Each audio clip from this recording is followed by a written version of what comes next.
बहुत अच्छा बोला सर, लेकिन आपने जैसे बोला कि करस्पॉन्डेंट्स के लिए है सर, यहाँ पे सारे टीचर्स हैं, ये टीचर्स हैं तो करस्पॉन्डेंट्स है सर। और हमारे दो डिमांड टीचर्स के लिए है, दो डिमांड हमारे टीचर्स को 2 बेडरूम फ्लैट्स जो तेलंगाना गवर्नमेंट दे रही है, सर से रिक्वेस्ट करके आगे पहुंचाते हैं। हमारे टीचर्स बजट स्कूल टीचर्स को 2 बेडरूम फ्लैट्स दिलवा दीजिए सर। और second health card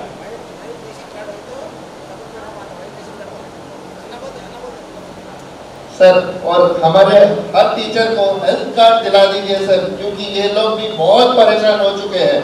Covid situation में हमारे पूरे टीचर्स को बहुत सी परेशानी हुई है।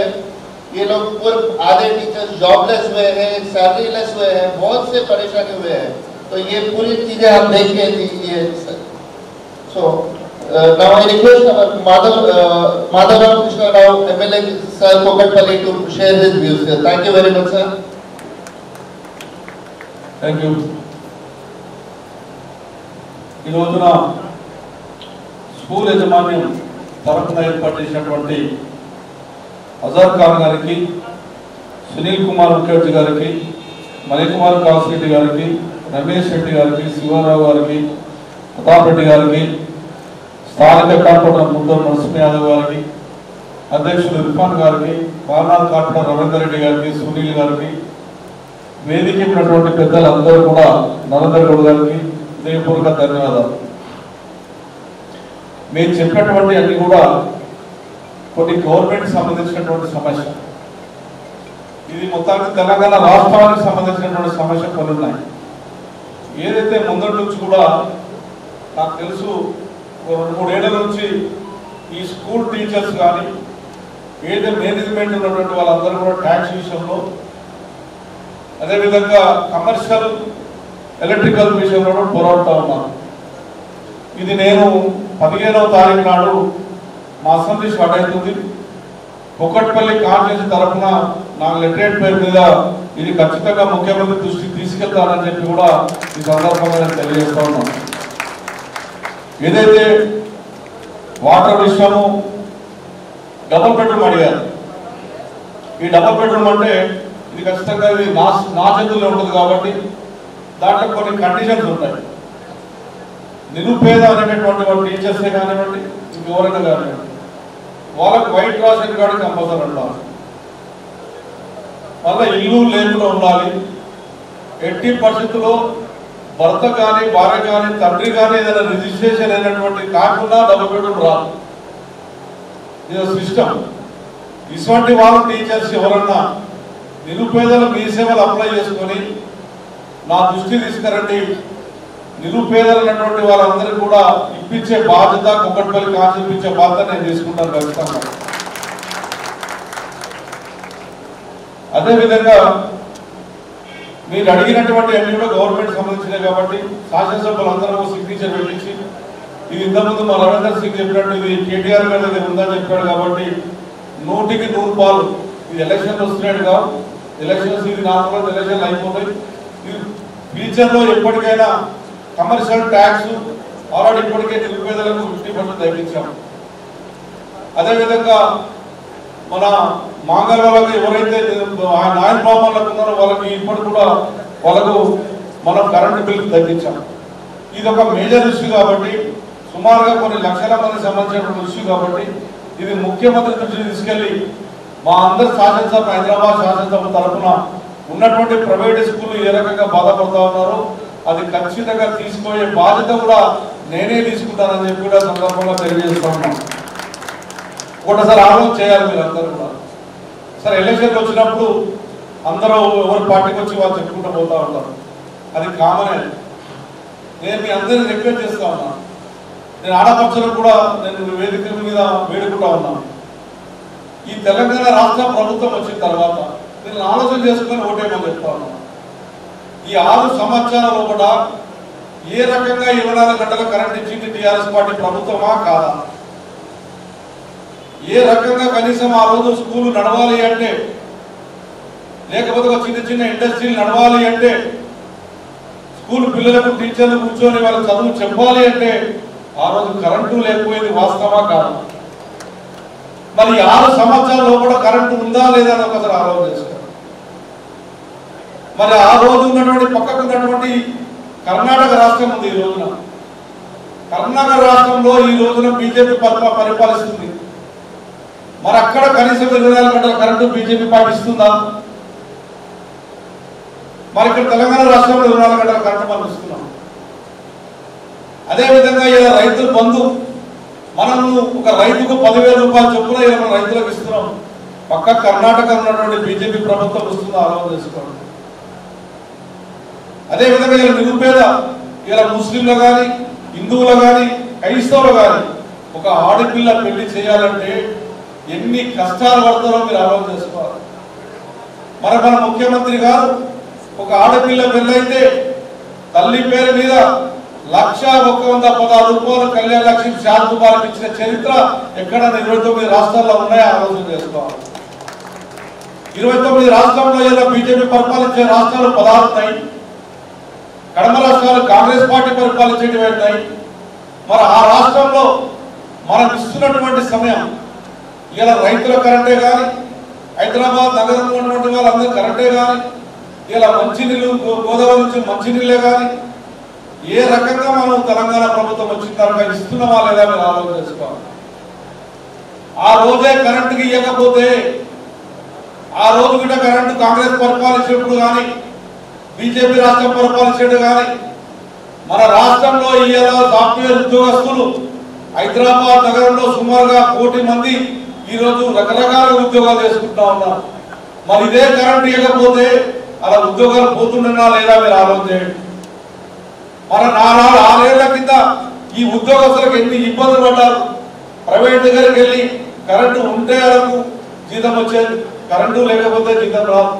అటువంటి కష్టకాలంలో కరెంటు 24 గంటల కరెంటు ఇచ్చి కొన్ని కోటి నుంచి 1,50,00,000 మంది ఉద్యోగాలను కాపాడేది కేసీఆర్ ప్రభుత్వం కాదా అని ఒకసారి ఆలోచన మనం అడుగుతా ఉన్నాం.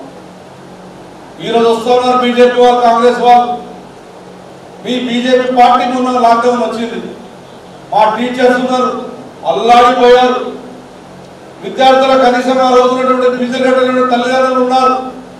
మరి ఆ రోజు ప్రధానమంత్రి 20 లక్షల కోట్ల రూపాయలు భారతదేశంలో నిరుపేదలకు ఇస్తామని చెప్పి ఏ ఒక్క టీచర్ కన్నా ఒక పైసా ఇచ్చారా?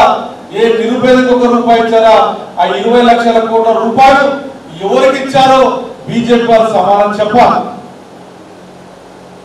మీరు ఆలోచన అడుగుతూ ఉన్నాం. కేంద్ర ప్రభుత్వం హైదరాబాద్ నగరంలో అంత పెద్ద 38 సెంటీమీటర్ల వర్షం వస్తే ఒక్క పైసా కూడా, సుమారుగా 14 మంది చనిపోయారు, సుమారుగా 56 లక్షల మంది నిరుపేదలు రోడ్ల మీద పడ్డారు. కనీసం కేంద్ర ప్రభుత్వం నుంచి మోడీ గారి నాయకత్వం ఒక్క పైసా కూడా తెలంగాణ రాష్ట్రానికి ఇచ్చారా? మీకు ఎందుకు ఓటేయాలో బీజేపీ పార్టీకి నేను అడుగుతా ఉన్నా. మేము ఇలా తెలంగాణ రాష్ట్రంలో మన లాక్డౌన్ వచ్చినప్పుడు కుక్కట్పల్లి కాన్స్టిట్యూన్సీలో నేను మా కార్పొరేటర్లు అందరం కలిసి 1,20,000 మందికి 10,000 చొప్పున 5,000 చొప్పున బియ్యము పప్పులు వచ్చిన చరిత్ర ఒక టీఆర్ఎస్ పార్టీని ఆదుకోగలిగాం. ఈ రోజున వాళ్ళ ఒకటే ఏజెండా, వాళ్ళు బీజేపీ నుంచి 1 రూపాయి మన రాష్ట్రానికి లేదు. మార్నింగ్ లేసే అబద్ధాలు. మొన్న మేయర్ ఎలక్షన్లో జరిగే కేటర్ ఎలక్షన్లో బీజేపీకి ఓటేస్తే 25,000 ఇస్తామన్నారు ఇంటికి. బీజేపీకి ఓటేస్తే కారు ఫ్రీ అన్నారు. మరి ఎక్కడ కార్లు ఎక్కడ పోయినాయి, ఎక్కడ పైసలు పోయినాయి? 1 రూపాయి ఇవ్వలే. ఇక మనకున్న శాసన పార్లమెంట్ సభ్యుడు రేవంత్ రెడ్డి గారు ఆయన ఎక్కడ వదలో తెలియదు, గెలిపించినమైతే మళ్ళీ 2 ఏళ్ళు ఆయన కనవాడు. ఇవన్నీ కూడా టీచర్ని ఆలోచన చేసుకోమని చెప్తా ఉన్నాం. మేము ఎట్టి పరిస్థితుల్లో మాట ఇచ్చి నెరవేర్చే బాధ్యత తీసుకుంటాం. ఈ రోజున తెలంగాణ రాష్ట్రం అభివృద్ధి జరుగుతూ ఉంది.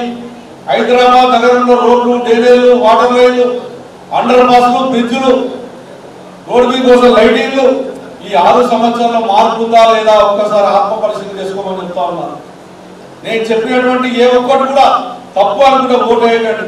ఇది నిజంగా చెప్పింది ముఖ్యమంత్రి గారు చేసిందని రైట్ అనుకుంటేనే రేపు వచ్చినటువంటి వాణిజ్య గారిని గెలిపించవలసిందని నేను విజ్ఞప్తి చేస్తా ఉన్నాను.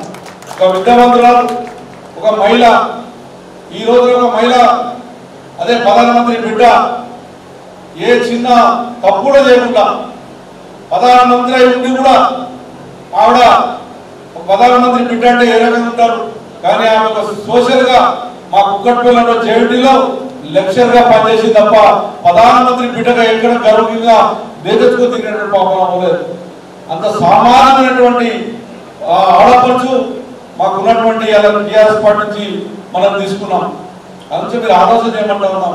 ఒకసారి బీజేపీకి అవకాశం ఇచ్చి ఎమ్మెల్సీగా, ఒకసారి నాగేశ్వర్కి అవకాశం ఇచ్చి ఎమ్మెల్సీగా, ఈసారి టీఆర్ఎస్ పార్టీకి అవకాశం ఇవ్వండి. టీచర్లకు ఉన్న సమస్యలు కానీ, ఓల్డేజ్ సంబంధించిన సమస్య కానీ, ఇంట్లో ఉన్నటువంటి ఊరిలో జరుగుతున్నటువంటి ప్రతి కష్టానికి ఏ బాధలున్నా నేను ఆదుకోలేని ఒక శాసనసభ్యులుగా ఉంటానని చెప్పి కూడా ఈ సందర్భంగా తెలియజేస్తా ఉన్నాను.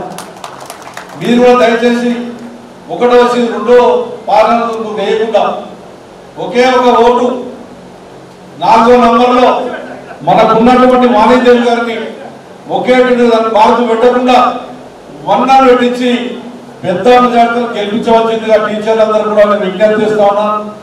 ఇంతకుముందు డబుల్ బెడ్రూమ్ విషయంలో మాత్రం నేను మీకు మాట ఇస్తా ఉన్నాను, మీరు అప్లై చేసుకోండి, ఇప్పించే బాధ్యత నేను శాసనసభ్యులు తీసుకుంటానని చెప్పి కూడా ఈ సందర్భంగా తెలియజేస్తా ఉన్నాం. ఏదైతే ట్యాక్స్ విషయంలో కానీ, ఏదైతే వాటర్ విషయంలో కానీ ఇది 100కి 100 రూపాయలు మీరు అడిగింది న్యాయబద్ధంగా అడిగారు కాబట్టి 100కి 100 రూపాయలు ముఖ్యమంత్రి దృష్టి తీసుకెళ్లి అది అయిపోయేంత వరకు కూడా నేను మీ ఎప్పుడు ఉంటానని చెప్పి కూడా ఈ సందర్భంగా తెలియజేస్తున్నాను. కాబట్టి అది ఖచ్చితంగా చెప్తే బాగా తీసుకుంటాను. మీరు మన కుక్కట్పల్లిలో సుమారు 24,000 ఓట్లు ఉన్నాయి. కొన్నేమో బాలనగర్లో ఉన్నాయి, కొన్ని బోర్పల్లిలో ఉన్నాయి, కొన్ని బాగా మన ఎక్కడైతే అబ్దుపల్లిలో ఉన్నాయి, కొన్ని మోదీనగర్లో ఉన్నాయి. వాళ్ళకు కూడా వెహికల్స్ అలా చేయించే బాధ్యత తీసుకుంటారు. వాళ్ళను మార్నింగ్ 8 o'clock నుంచి ఈవినింగ్ 4 o'clock దాకా ఆ రోజు 14వ తారీఖు నాడు సండే ఉంటుంది, ఇదే రోజు ఉంటుంది. అందరూ కూడా దాన్ని పాల్పంచుకొని ప్రతి ఒక్కరు ఒకటేసారి ఓటేసి రెండో పార్టీ ఓటు వేయకుండా ఫస్ట్ ఓటు టీఆర్ఎస్ పార్టీకి ఓటేసి సీరియల్ నెంబర్ 4 ఉంటుంది.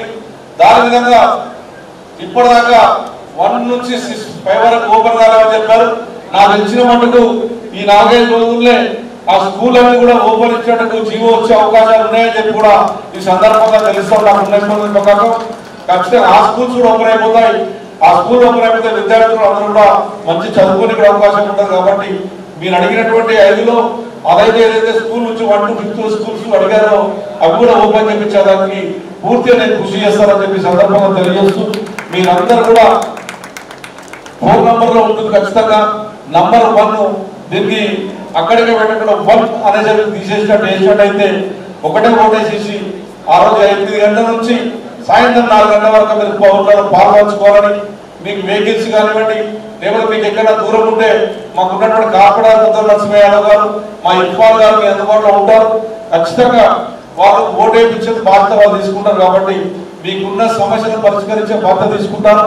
మీరందరూ కూడా మీరు రేపు రాబోయే ఎలక్షన్లో 14వ ఎలక్షన్లో అందరూ ఓట్లు గెలిపించాలని, రేపు ఏదైతే మహిళా దినోత్సవ సందర్భంగా మీ అందరికీ శుభాకాంక్షలు తెలియజేస్తూ ముగిస్తాం. జై తెలంగాణ.